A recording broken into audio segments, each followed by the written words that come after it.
Embu wanakabiliwa na uhaba mkubwa wa maji baada ya vyanzo vikuu kukauka, hali inayowalazimu kutembea umbali mrefu kutafuta maji ya kunywa na ya mifugo. Waluse Meshak na uketo wa taarifa hii.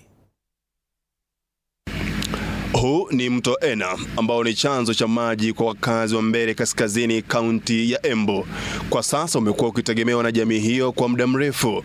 Sasa umekauka kabisa, jambo ambalo limewaacha wakazi wakihangaika, huku ukame ukiendelea kushuhudiwa katika maeneo mbalimbali ya nchi. Wakazi hao wakiongozwa na Kennedy Mugo wanasema uhaba huo umeathiri pakubwa shughuli zao za kilimo na maisha yao ya kila siku, wakihangaika kupata maji safi ya matumizi ya nyumbani pamoja na mifugo.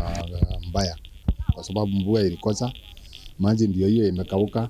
Unakuta mkaanji yako na tabu, kwa sababu maji ndio inasaidianga watu sana.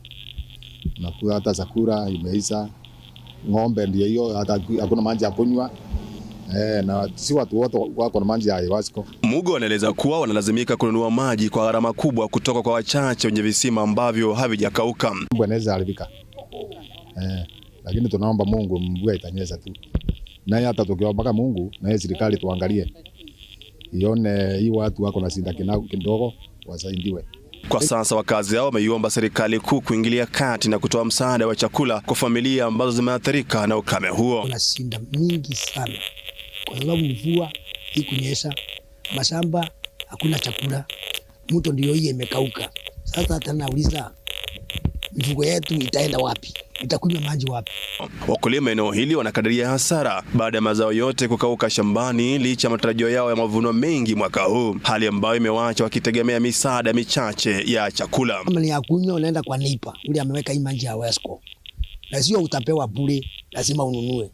Sasa kama huna pesa utapata hiyo maji, utakunywa hii na hata ugonjwa itakunja tu.